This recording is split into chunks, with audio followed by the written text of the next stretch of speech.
Chapter 1. The Blue Flower. Bruce Wayne was in prison in Bhutan, a country far away from his home in Gotham City in America. One day, he was waiting for breakfast with all the other prisoners. They stood in lines. After a long time, Bruce got his plate of horrible food. He took the plate and walked to a table. A very big man stood in front of him. "Give me your food," said the man. "No," Bruce said. The man hit Bruce in the face. Bruce dropped his plate and fell to the floor. When he got up, there were 7 big men in front of him. 2 of them took Bruce by the arms. He used his legs, hard, and they fell. Then, crack! At the sound of the gun, all the prisoners quickly got down on the floor. A prison officer took Bruce's arm. "You're coming with me," he said. "Why?" asked Bruce. "So I'm safe?" "No," said the officer. "So they're safe." The officer pushed Bruce into a room and closed the door with a bang. It was very dark in the room, but Bruce saw that he was not alone. There was a man in the corner. He didn't look like a prisoner. He wore good clothes. "My name is Ducard," he said. "I work for Raj Al Ghul. Do you know him?" "Is he a criminal?" Bruce asked. "He is not a criminal," said Ducard. "He is a great man with very clever ideas. He knows that you're in trouble, Mr. Wayne. He wants to help you." Ducard walked to the door and shouted. The officer came and opened it. Ducard turned to Bruce.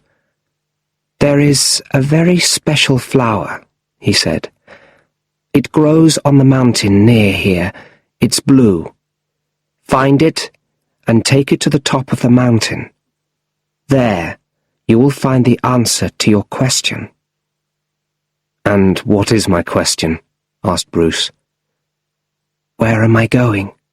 said Ducard, and he left. Why is Ducard interested in me? How does he know about me? Bruce asked himself. He sat on the hard bed and began to think about his life. He remembered that terrible day in Gotham many years ago. He is a little boy. He is playing with his friend Rachel. They are running in the garden at his home, Wayne Manor. There is an old well in the garden. Bruce climbs onto the well and laughs. "Look at me, Rachel! Suddenly, he isn't laughing. He's shouting. "Help! Help! I'm falling!" And he falls down and down and down into the dark well. He hits the floor with a bang. "Ah! My leg!" he cries. It feels terrible. Then he hears some strange sounds. He isn't alone in the well. "Help! What is it?" He looks up and sees a cloud of terrible black things. Bats! They are flying towards him and into him. Their teeth are like knives. He thinks he's going to die. He makes himself into a ball and shouts, "Help! Help!" Then everything goes black. The next thing he remembers, he is in bed. The only person in the bedroom with him is Alfred. Alfred has always worked for the Wayne family. "You had a very bad fall, Master Bruce," says Alfred. "But you're going to be okay." Alfred waits for a moment. Then he asks, "Why do we fall, Master Bruce?" Bruce knows the answer, but he can't remember it. I can't remember, says Bruce. Tell me. We fall, says Alfred with a smile, so that we can learn to get up again. Bruce started to climb the mountain. He found the blue flower easily. He climbed higher. Up and up he went. It got colder and colder. Soon, he was walking on ice. It started to snow heavily. Bruce was cold and unhappy, and very tired. I have to get to the top, he thought, but I don't know if I can. Then at last he saw a big building. He pushed open the heavy door and went in. Raj Al Ghul was sitting in a big chair. Dukhard was next to him, and there was a line of ninjas with swords in their hands, ready to fight. Bruce was frightened. He quickly showed them the blue flower in his hand. Dukhard took the flower. "Are you ready to start?" he asked. "Ready?" "Oh no," Bruce said. "I'm so tired." Dukhard threw him to the floor. "You must always be ready," he said. "Here we will teach you to be ready."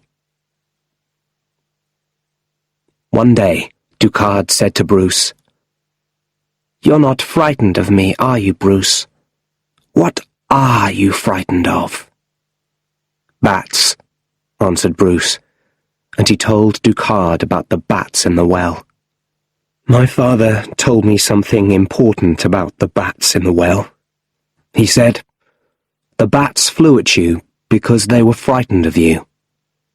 All things are frightened of something, even scary things like bats." I didn't know that. My father was very clever. I loved him very much. But soon after that, he died. A criminal killed both my parents. His name was Joe Chill. It's the evening. They are at a play. Suddenly, there are bats in the show. They fly around above the singers and dancers. Bruce is frightened, so they leave early. But in the street outside, there is a man with a gun. He wants money. He takes their money, but he wants more. And then, bang! He fires his gun. Bruce's mother shouts. Bruce's father falls to the floor. Bang! He fires again. Bruce's mother falls to the floor. This is the worst moment of Bruce's life, and it is all his fault. "It wasn't your fault, Bruce," said Dukhard. "You were very young." He was giving Bruce a lesson on a river. It was thick ice. They were fighting with swords. "You must always look very carefully at the things around you, Bruce," said Dukhard. Suddenly, he hit the ice with his sword. Crack! The ice broke, and Bruce crashed into the black water below. Bruce had lessons with Dukhard for many months. He learned to fight with his hands and his feet. He learned to fight with a sword and climb tall buildings quickly and quietly. He learned many things, but most of all, he learned to use his ears and eyes, and he learned how to think quickly. "It's time to test you," said Dukhard one day.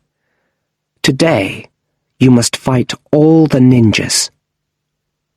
So Bruce fought all the ninjas with his sword. It was a very long fight, but in the end he won. "You fight very well now," said Dukhard. "I think you are ready." Chapter 2. Bats everywhere. Bruce couldn't sleep that night. He remembered his life after Joe Chill killed his parents. He was so unhappy and so angry. He went from school to school and university to university. He never stayed long in one place. Bruce is 20. He is going back to Gotham by train. Alfred meets him at the station. On the way to Wayne Manor, he sees that everything is different. Everywhere is dirty. Many houses are empty, many shops are closed. People are sleeping on the streets.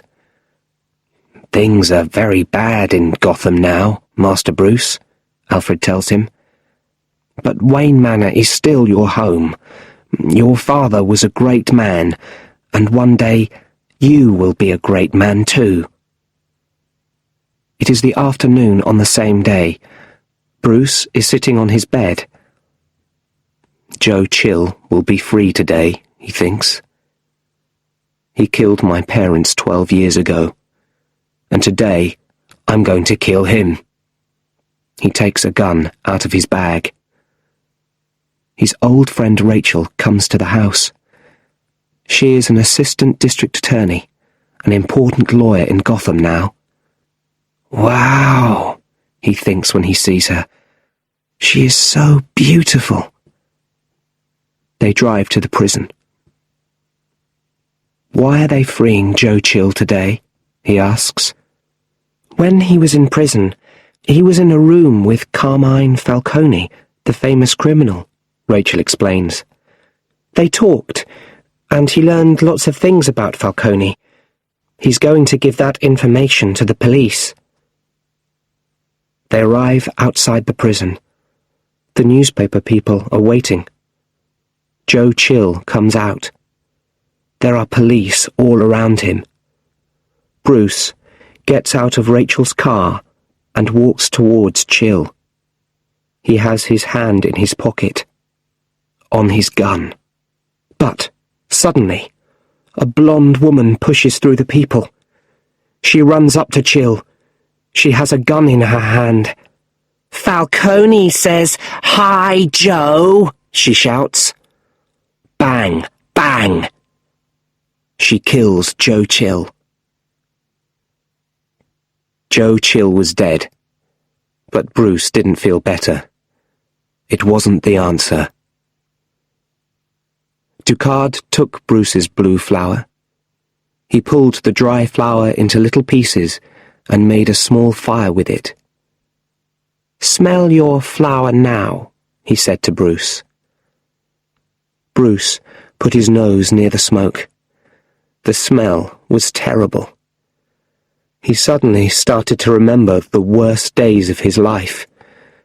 He was falling down the well. He was seeing his parents' blood in the street. "You are frightened of these things. Look at them. Fight them. Now," said Ducard. He pointed to a large wooden box. Bruce opened it. Whoosh! Hundreds of bats flew out of the box. Bruce wanted to shout and run, but he didn't. "No," he thought, "I must be strong." He stood there quietly. He didn't move. He didn't say a word. "Well done," said Raj Al Ghul. "You're not frightened now. You are ready to join my ninjas." He gave Bruce a light.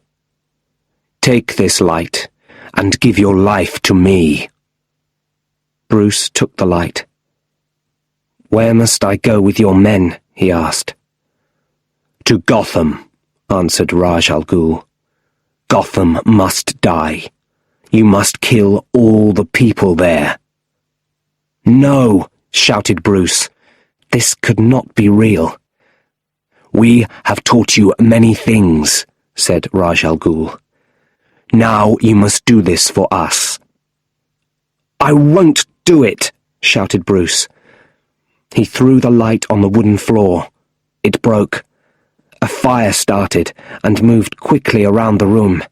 It grew and grew. It reached the boxes of explosives in the cupboards. They started to explode. Bang! Bang! Ninjas ran everywhere. The roof started to fall. It fell on Raj Al Ghul and killed him.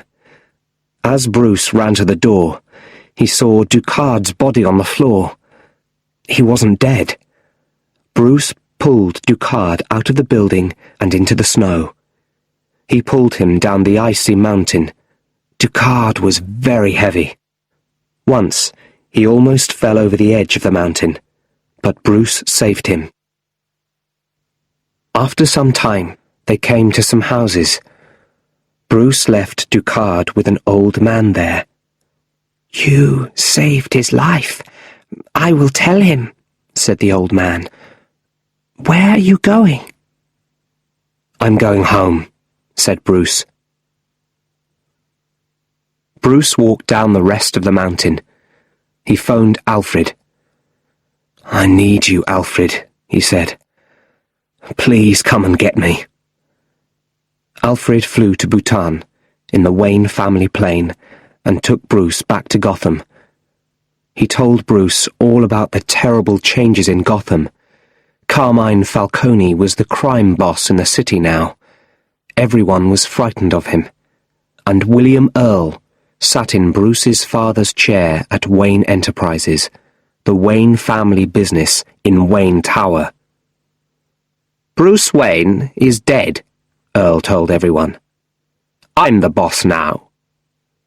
Bruce listened carefully to Alfred. "I'm going to save Gotham, Alfred," he said. When they arrived home at Wayne Manor, Bruce saw a small black thing high on the wall. "What's that, Alfred?" he asked. "It's a bat, sir," answered Alfred. "There are lots of bats around here." Bruce suddenly ran out of the house. He ran to the well in the garden and climbed down and down. He reached the floor. It was very dark, but he could feel a cold wind. He found a hole in the wall and climbed through. He could hear water. It was quite near. He followed the black walls until they opened into a big cave. A river ran through the cave, and everywhere there were bats. Hundreds and hundreds of bats. Bruce smiled. The next morning, Bruce put on a new suit and went to Wayne Tower. The woman at the front desk at Wayne Enterprises tried to stop him. "You can't go in there," she said. "They're having a business meeting." But Bruce opened the door and went in. There were a lot of men sitting around a long table, and at the end of the table was William Earl. "Good morning, Mr. Earl. Good morning, everyone," said Bruce. Earl's face went white, but he quickly tried to smile. "My boy, how nice to see you," he said. "You're back. What a surprise. A nice surprise." "I've come back to work here," said Bruce. "I want to learn the family business." Bruce started work in the Applied Sciences office. This was the New Ideas office, but Wayne Enterprises didn't seem to be very interested in new ideas these days. The only other person in the office was Lucius Fox. Lucius was a friend of Bruce's father before he died. Bruce looked around the big room. It was full of strange and exciting things. "What's this?" he asked, and pointed to a black suit. "It's a bodysuit," said Lucius. "It can stop a knife. It can even stop a gun." "Can I have it?" asked Bruce. "Of course," said Lucius. "All these things are yours anyway." Bruce took the bodysuit home and down to the cave. Soon, he thought, I will be ready. Chapter 3. A Man of the Night. The night his parents died, Bruce waited a long time at the police station. One of the police officers there was very kind to him. His name was Sergeant James Gordon. Bruce knew that he was a good police officer. He wanted to talk to Gordon now. But he didn't go as Bruce. He put on his black bodysuit and a mask. When Batman appeared in Gordon's office, the sergeant was surprised and frightened. "Who are you?" he asked. "What do you want?" "Don't be frightened, Sergeant Gordon," said Batman. "I need your help. I know Carmine Falcone is the biggest criminal in Gotham. Why is everyone frightened of him? Why does no one stop him?" "Because," said Gordon, "he pays all the important people in Gotham." Bruce went to the river for the first time in many years. There were lots of people there. They didn't have homes. They slept in the streets every night. Some people were standing around a fire. Bruce stood with them and warmed his hands. He looked across the street and pointed to a door. "Is that Carmine Falcone's club?" he asked. "Yeah," someone said. The next day at work, Lucius Fox said, "Come with me, Mr. Wayne. I want to show you something." Bruce followed him into a big room. There, in the centre of the room, was a fantastic car. A few moments later, they were in the car, and Bruce was driving it faster and faster along the road. "Go slower, Mr. Wayne!" shouted Lucius. "No way!" shouted Bruce. "This is fantastic! This isn't an ordinary car. It's more like a plane. Can I have it?" "Of course!" shouted Lucius. "All these things are yours anyway." Later, Bruce drove the car back to Wayne Manor. "I'll call it the Batmobile," he told Alfred. Bruce was a man of the night now. He was Batman. He stood on top of a building near Falcone's club. He watched the street by the river. He saw a police officer talking to a group of ship workers. The officer took out a small white bag and gave it to the workers. Drugs. So some of the Gotham police were bad too. Falcone was paying everyone. Falcone sat in his office with Dr. Crane, the boss of Arkham Asylum for the mentally ill. "Our boss is arriving very soon," said Crane. "When I tell him about the money, his money, he won't be happy." "Don't tell him," said Falcone. "I won't take any more. This is the last time." He gave Crane a small bag. "Do you want to test the drugs now?" he asked. Suddenly, there was a loud bang and the sound of guns. Crane quickly escaped through the door. Batman flew into the room. "What are you?" asked Falcone. "I'm Batman. Everything changes tonight." Batman crossed the city to Rachel's house. He climbed through her bedroom window. "Rachel, wake up," he said. "I want to tell you something. Everything changes tonight." "And who are you?" "A friend. I want to do good like you. I want to fight the bad people of Gotham." Sergeant Gordon arrived at the river. A lot of newspaper people were there. They were taking photos. Next to a ship, there was a large box full of small bags of drugs. Falcone's men were lying behind the box. "Fantastic," said Gordon. Where's Falcone? He always escapes trouble. Not this time. Look, he's over there, someone said. Gordon looked. There was a big light next to the river. A man was lying across the light.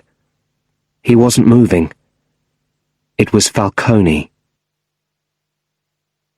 Rachel read the newspaper the next day and saw the photo of Falcone on the front page. She smiled. At the police station, Sergeant Gordon's boss was very angry. "Who did this to Falcone?" he shouted. "Find him fast! The police look stupid because of him." "I think he's trying to help us, sir," Gordon said. "We don't need his help," shouted his boss. "Well, I think we probably do," thought Gordon, but he didn't say anything. Dr. Crane was visiting Falcone at the police station. "Tell the police I'm mentally ill," Falcone said to him, "or I'll tell them about you and the drugs." Crane was angry.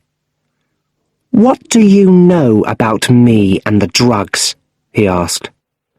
"I know that you test them on people in your hospital," said Falcone.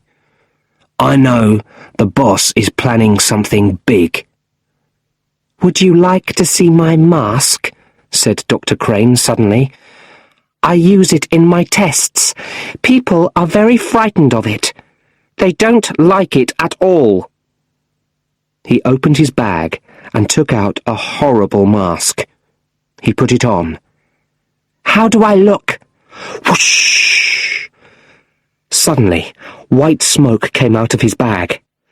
Falcone tried to shout, but his nose and his mouth were on fire. Water came out of his eyes. He saw horrible things in front of his eyes. Crane quickly put the mask back in his bag and shut it. He called a police officer. "I think Mr. Falcone is certainly mentally ill," he said to the officer. "We'll move Mr. Falcone to Arkham Asylum. We can take care of him there." Earl was angry. Bruce Wayne was back in Gotham. Earl wanted to sell Wayne Enterprises for a lot of money, but now he couldn't. And now he had another problem. His number 2 at Wayne Enterprises, Rogers, was telling him about it. "One of our biggest ships has disappeared," said Rogers. "There's a big, expensive machine on that ship," said Earl. "A very dangerous machine that can change water into steam." Chapter 4. The White Smoke. "No one must know that I am Batman," thought Bruce. "Everyone must think that I am just rich and lazy." So, one evening, Bruce went to have dinner at Gotham's most expensive hotel restaurant. He took 2 beautiful women with him, one on each arm. After dinner, the women wanted to swim in the hotel swimming pool. "It's closed," said the waiter. "Then I will buy this hotel and open the swimming pool," said Bruce. He jumped into the pool with the 2 women. Later, when Bruce was leaving the hotel with the 2 women, he suddenly saw Rachel. She wore a fantastic dress and looked beautiful. She was just going into the restaurant. "You haven't changed much, have you, Bruce?" she said. "It's all fun and no work for you, isn't it?" "Hey, Rachel, this isn't the real me." "The things you do are important, Bruce, not the things you say." And she walked away. Batman went to see Sergeant Gordon. "There was someone in Falcone's office with him that night," he said. "He was testing the drugs. Do you know who it was?" "No, I don't," answered Gordon. "Dr. Crane from Arkham Asylum often visits Falcone. Perhaps it was him." "Yes, perhaps it was," said Batman. I think I'll go to Arkham Asylum. It's not safe, said Gordon. It's in the Narrows, a very dangerous part of Gotham. Not for me, said Batman. Batman soon arrived at the Narrows. Behind Arkham Asylum was a dark building. Batman went inside and found a very big ship's box. It was difficult to open.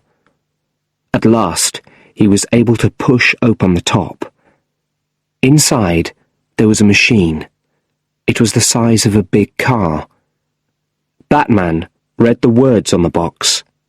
Wayne Enterprises, 47B1ME. Two people came into the building. One was a ship worker. The other was a man in a dark suit. They didn't see Batman. What are the boss's orders? Asked the man in the dark suit. We keep the machine here until he's ready, said the ship worker. Fine, said the man in the dark suit. It was Dr. Crane. Batman suddenly flew from the box to the floor. No, it isn't fine, he said. He hit the ship worker in the face, and he fell to the floor. Crane quickly put on his mask, and then he waved his arm at Batman. Whoosh! A cloud of white smoke came out of his coat. Batman's nose and mouth were suddenly on fire. He started to see all the worst things from his life in front of his eyes. I've felt this way before, he thought. But where? Then he remembered Raj Al Ghul, the wooden box, the bats, the building on fire. He got to the window on his hands and feet. Crane watched him. You're going to die, Batman, he said.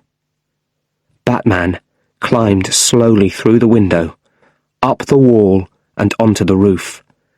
He pulled out his mobile phone. Alfred, he said. Alfred, I need you. Please, come quickly. I'm ill, and I need a blood test. Terrible thoughts were now in Bruce's head.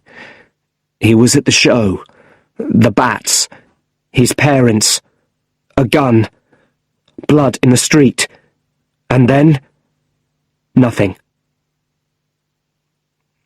He opened his eyes. He was home in his bedroom. Alfred came in. How long have I been asleep? Bruce asked. 2 days, sir, answered Alfred. It's your birthday today. It was the white smoke, said Bruce. Luckily, there wasn't very much of it. But I've felt like that once before in my life. On the mountain in Bhutan. But this time it seemed much stronger. I've got the results of the blood test, said Alfred. He gave Bruce a piece of paper. It's a very dangerous drug, he said. It can kill people. But I know someone who can make an antidote. The next day, Bruce showed the results to Lucius Fox. This was in your blood, he said. You're lucky you didn't die.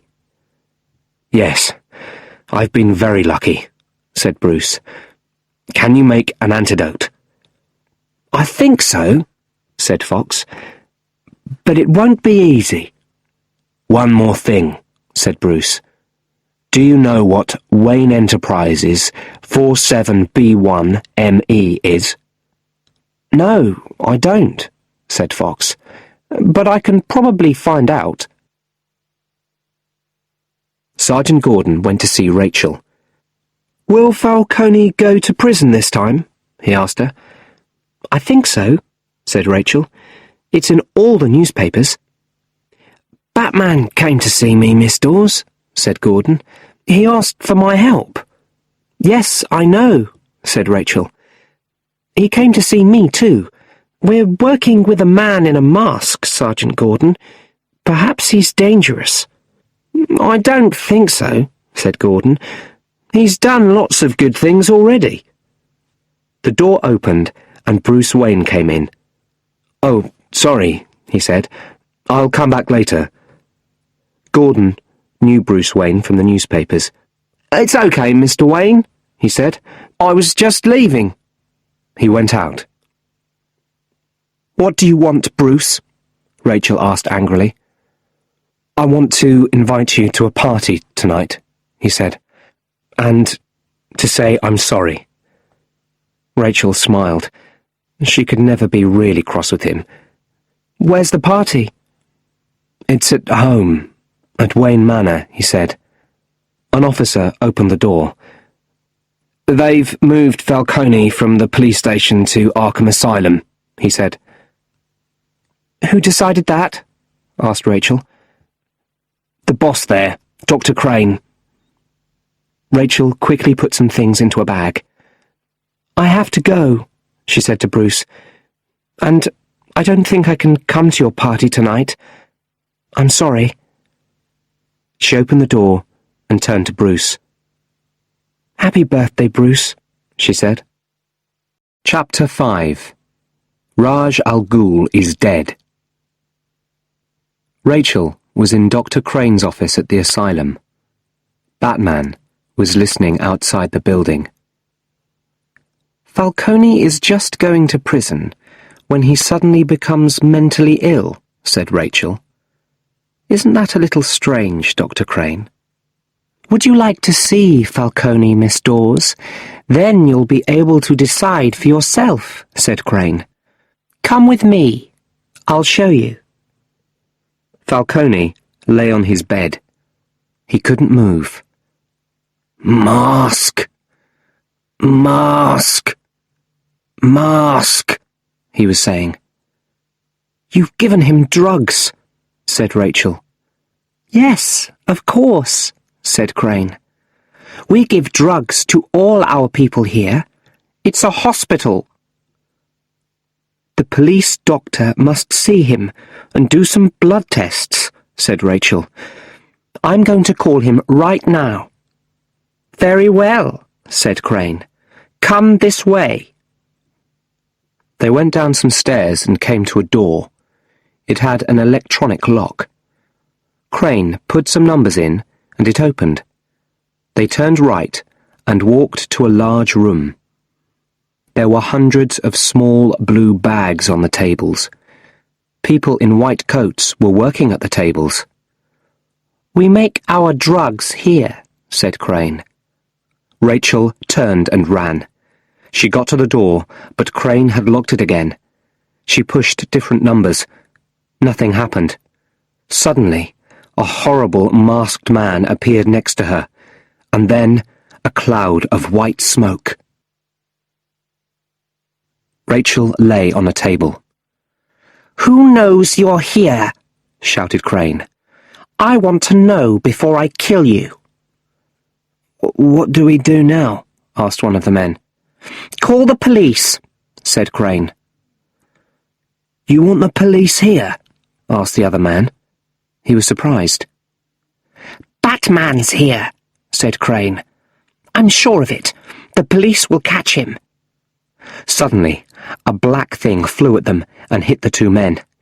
They fell to the floor. Batman looked around. Where was Crane? He heard a sound behind him and turned. In the dark, he saw a mask and a hand. Batman pulled the mask off Crane's face. He held Crane's hand under his own nose. Smoke came from a bottle inside Crane's coat. White smoke. Whoosh! Crane's body dropped to the floor. Who are you working for? Shouted Batman. Who's your boss? Raj Al Ghul, said Crane. He spoke with great difficulty. Raj Al Ghul is dead, Crane, said Batman. Who are you really working for? Crane's eyes closed. He said only a few words. Mask. Drugs. Smoke. Water. Steam. There was a loud voice outside. Batman! Come out! There are police everywhere! We are all around the building! You can't escape! Batman found Rachel. He took her in his arms and climbed up to the roof. Sergeant Gordon went into the building to find Batman. He started to climb the stairs. Suddenly, he felt an arm around him, and he was flying up and up. Batman dropped him carefully onto the roof. Then Gordon saw Rachel lying there. "What's happened to her?" he asked. "Crane gave her a dangerous drug," said Batman. "She'll die very soon. I must get the antidote for her." "How will you escape?" asked Gordon. "I'm going to call for help," said Batman. He pushed something on his shoe. It made a very high sound. A big, black cloud started to grow in the sky above Gotham. It grew and moved nearer and nearer. Finally, it came down on the hospital roof. Bats! Thousands of bats! They flew all around Bruce and Rachel. The bats hid Batman and Rachel until they reached the Batmobile. Batman drove home to the Batcave. When they arrived, Bruce looked at Rachel carefully. Her eyes were closed and she wasn't moving. She was cold. He carried her from the Batmobile to the work table. He gave her the antidote. He hoped that it wasn't too late. At Arkham Asylum, there were police everywhere. A young police officer ran over to Sergeant Gordon. "Sir," he shouted, "there's something that you must see." Gordon followed him into another big room. In the centre of the floor was a small door. It was open. Gordon looked through the door and saw the river below. There were 5 or 6 large bottles next to the door. "They've used the river for something," said Gordon. "But what?" He looked at the bottles. "I want to speak to someone at the water office," he shouted. "Now!" Rachel woke up. She felt terrible. "How do you feel?" someone asked. She knew the voice. She looked at the face. It was Batman. "Where am I?" she asked. "Why did you bring me here?" "You were very ill," he said. "I rescued you." "I remember now. That horrible mask," she said. "It was Crane. I must tell Sergeant Gordon." She tried to move. "No, don't get up. Stay where you are," said Batman. "Sergeant Gordon has got Crane already." "Why did you save my life?" she asked. "Gotham needs you," he said. "Here, take this. It will help you sleep. When you wake up, please find Sergeant Gordon. Give him these." He held up 2 small bottles. "Only Gordon. No one else." "What are they?" she asked. "The antidote to this killer drug," said Batman. "1 bottle is for Gordon himself. He can use the other bottle to make some more of the antidote for everyone."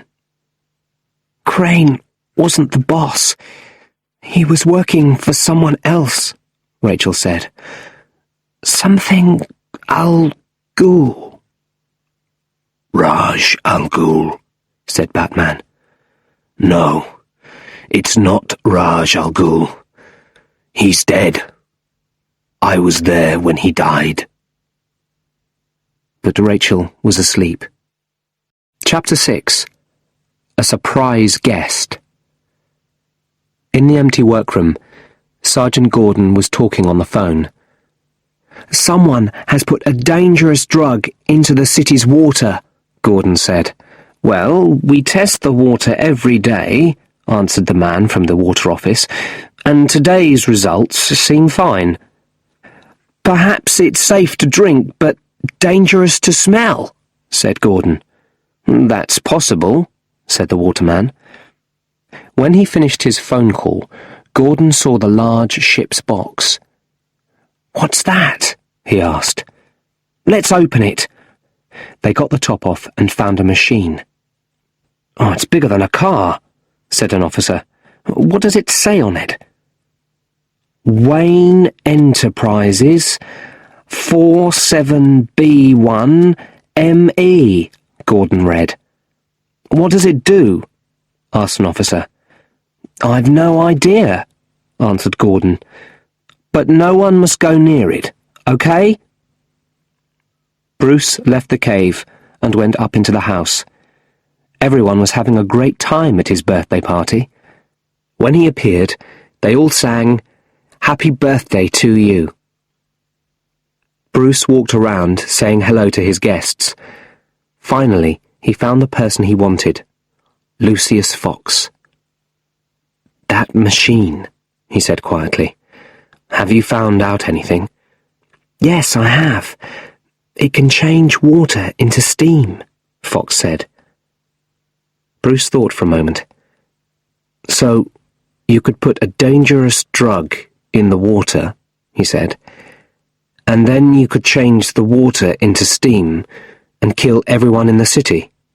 Could you?" "Yes, you could," said Fox. "Oh, no." Bruce went quietly across the room towards the door. He had to leave as soon as possible. But on the way, a woman took his arm. It was Mrs. Delane, an old friend of his father. "Bruce," she said, "I want you to meet someone." "I'm sorry, I can't stop now, Mrs. Delane," said Bruce. "I have to—" But then he looked at the man with Mrs. Delane. The man wore a blue flower in his jacket. "This is Mr. Al Ghul, Bruce," said Mrs. Delane. "You're not Raj Al Ghul," Bruce said to the man. "No, you're right, Bruce," said a voice behind him. He turned around. It was Ducard. "He isn't Raj Al Ghul," said Ducard. "I am. I'm not Ducard. I never was. And you, Bruce, were my best student until you escaped." Bruce looked around the room and saw that he didn't know some of the people there. They weren't his friends. They were ninjas. His guests were in danger. They had to get out fast. What could he do? He took a glass and shouted, "Let's drink to my birthday. Let's drink to all my guests. You don't like me, do you? You're here because you like my money. You just want some free food and drink." The guests were very upset and angry. They left the house at once. They got in their cars and drove away. Raj Al Ghul laughed. "They will die very soon anyway," he said. "So was Crane working for you?" asked Bruce. "Yes, he was," said Raj Al Ghul. "But he was only interested in money. I want much more than that. When Gotham dies, people everywhere will be frightened. There will be fighting and killing all over the world. Man will disappear. No more people. The world will be wonderful again. I saved you, Bruce, but you fought me. You set fire to my home. Since then, your activities have made trouble for us. Now, we're going to make trouble for you." Raj Al Ghul shouted an order to his men. "Go ahead!" The ninjas started to set fire to the furniture. Some kilometers away, at Arkham Asylum, 4 police officers were standing around the machine. "What did Gordon say? No one must go near it," one of them said. "Except us, of course." They all laughed. Another one looked at his watch. "It's time," he said. They turned on the machine and then put explosives along the wall. They weren't following Sergeant Gordon's orders. At the same time, high above the city, a train driver looked at his watch. "The train stops here," he said. "Everyone out." The passengers got out. The same thing was happening on buses and trains all over the city. Everything in Gotham stopped. Sergeant Gordon was standing outside Arkham Asylum. Rachel ran towards him. She gave him the 2 small bottles. "These are from Batman." Boom! Before he could answer, there was a big explosion. Gordon ran towards the room with the machine. There was no wall. 4 police officers were pushing the machine outside. One of them pushed something on the machine. It started to make a strange sound. Boom! There was a second explosion. Boom! Then another. Boom! Then another. There was steam everywhere. A small cloud of steam moved towards Gordon. The smell reached him. His nose and mouth were on fire. At the water office, the workers were looking at a map of Gotham City. There were small lights all over the map. All the lights were green, except one. The light at Arkham Asylum was red. Wayne Manor was on fire. "Have you come to kill me?" Bruce asked Raj. "No," said Raj. "I've come to ask you a question. Will you join us?" "Never," said Bruce. "I don't want to be part of this." "Then fight me," said Raj, "and die with Gotham." He took out a sword. They fought and fought, until finally Bruce stood over Raj with his sword above Raj's head. "You taught me very well, Raj," he said. "Yes, I did," said Raj. "But you always forget to look very carefully at the things around you." Crack! Bruce looked up. The roof was on fire. Part of it was falling towards him. Bang! It hit him, and he fell to the floor. "Goodbye, my friend," said Raj. He ran out of the building. A car was waiting for him. Chapter 7. Crash! "Master Bruce! Master Bruce, get up!" Bruce opened his eyes. Alfred was next to him, and a part of the roof lay on top of him. "Push," said Alfred. "You're strong. You can do it." Bruce pushed, and finally Alfred moved the piece of roof to one side. Bruce got up, and they escaped to the cave below. "Oh, Alfred," he said, "what have I done? Wayne Manor is on fire, and I can't help Gotham. I've made so many mistakes." Alfred smiled. "And why do we fall, sir?" he asked. "We fall," said Bruce, "so that we can learn to get up again. I must go." He changed into his batsuit and took off in the Batmobile. Whoosh! In a few minutes he was in Gotham. The criminals from Arkham Asylum were running everywhere. They were shouting and dancing and breaking things. Rachel watched. Above her, a train stopped. Some men in masks started to move a large machine onto it. She ran to find Sergeant Gordon in the asylum. He was sitting on the floor. She could see that he was very ill. He needed the antidote fast. She took one of the bottles out of his pocket. "It's okay," she said. "I can help you." Rachel gave Gordon the antidote, and he slowly started to feel better.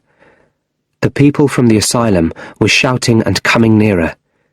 They were feeling bad from the white cloud. Suddenly, they started running towards Rachel and Gordon. "Oh no," thought Rachel. "They're going to kill us." Whom! The Batmobile arrived from nowhere. Batman ran towards Rachel. He gave Gordon the keys to the Batmobile. "Drive carefully," he said. Batman took Rachel in his arms and climbed up to the roof with her, above the dangerous cloud. Gordon ran to the Batmobile. From the roof, Rachel and Batman could see all of Gotham. "They were putting a large machine onto the train," said Rachel. Just then, the train started to move. Batman suddenly understood. "Of course," he said. "The railway line runs exactly over the river next to Wayne Tower. Raj is going to use the machine there. He's going to turn the city's water into steam. He's going to kill everyone." Batman moved to the edge of the roof. "Batman, don't jump," said Rachel. "You could die. Please tell me your name."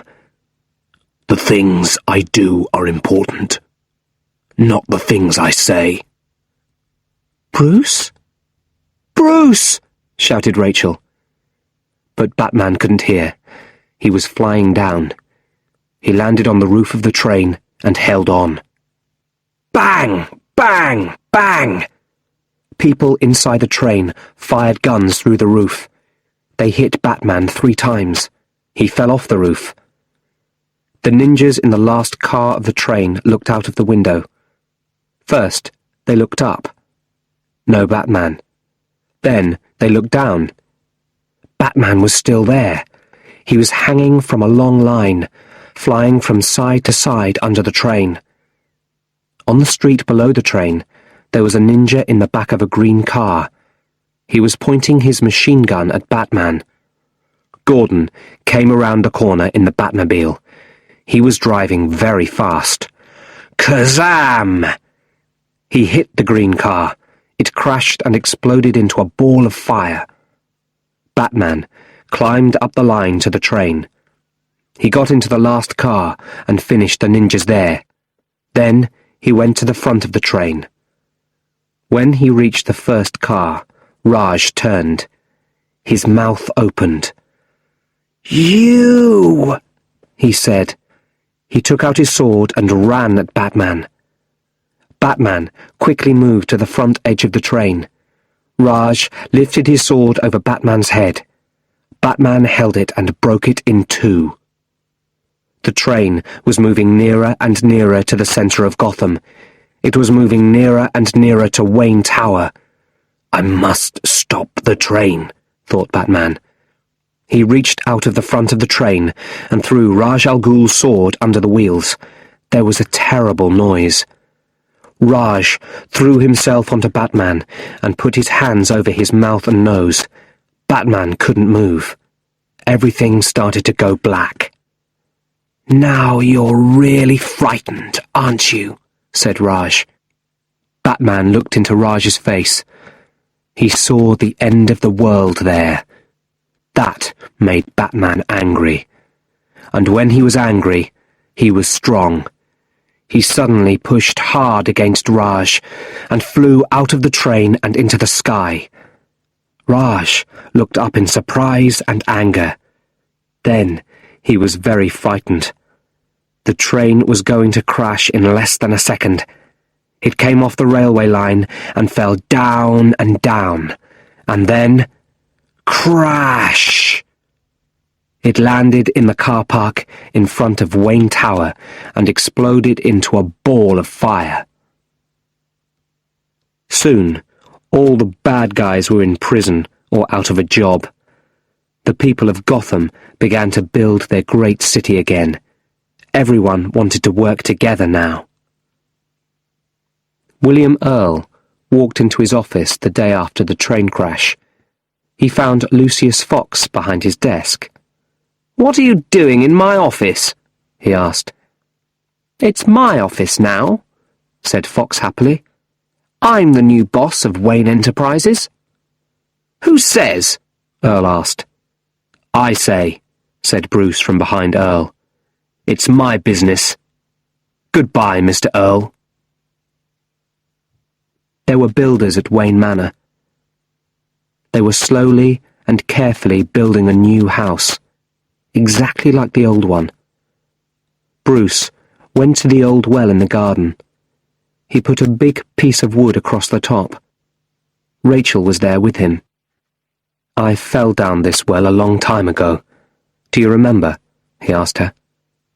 "Of course," she answered. "Things were never the same after that," he said. "What was different?" she asked. Bruce put another piece of wood across the well. Now it was completely closed. "I wasn't a child anymore," he said. "I began to be a man." "You're a great man, Bruce," she said. Bruce looked at her. She could see that he loved her. "There's no place for me between Batman and Bruce Wayne," she said. "I don't have to be Batman," he said. "I can choose my own life." "No," she said. "I don't think you can. Great people can't always choose their lives. Gotham needs you. Goodbye, Bruce." "Goodbye, Rachel," he said. "I'll do my best for Gotham." "I know you will," she said.